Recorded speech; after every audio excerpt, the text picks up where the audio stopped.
51% of American voters say they believe President Obama's policies have increased the size of the federal deficit. And the other 29% have still not awoken from their Kool-Aid-induced comas. Speaking of his health care plan, which would ration medical treatment for the elderly, the Obama administration has renamed the plan. They're now calling it Caskets for Clunkers.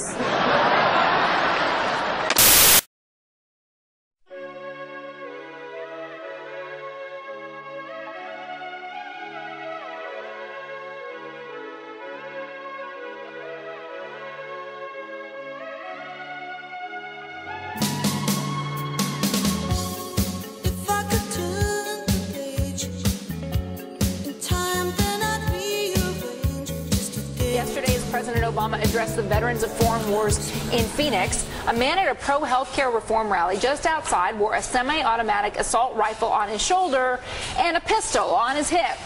The Associated Press reports about a dozen people in all at that event were visible carrying firearms. And the reason we're talking about this, a lot of talk here, Dylan, because people feel like, yes, there are Second Amendment rights for sure, but also there are questions about whether this has racial overtones. I mean, here you have a man of color in the presidency and white people showing up with guns strapped to their waists or to their legs. It sounds simplistic when you put it that way, but it is real that there is tremendous anger in this country about government, the way government seems to be taking over the country, anger about a black person being president, just several upheavals in the country over the last 10 years, from 9/11 to the economic tsunami, to the black man becoming president. And, you know, we see these hate groups rising up, and this is definitely part of that. I'm not going to be surprised if we see somebody get a chance and take a chance and really try to hurt him, or really, you know, and I mean, it's up to the Secret Service to make sure that it doesn't actually become history. But, you know, I think we're going to see somebody, you know, some sort of Squeaky Fromm, some sort of Mark Hinckley figure, because there's so much anger in the country about him, about what's going on with government. Angry at government and racism, you put those two together. Many of you yesterday were shocked when you saw right here for the first time that video that we showed you during an interview that I was doing with our senior White House correspondent, Ed Henry, of a man who had an AR-15 rifle with him just outside where the president was speaking. This was at an event in video. We noticed that he was being interviewed. And you see that man conducting that interview right there? His name is Ernest Hancock.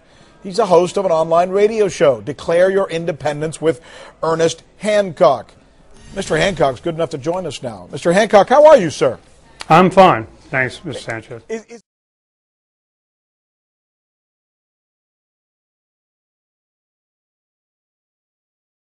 A lot of levity there, obviously. Nothing wrong with that. Did you know him?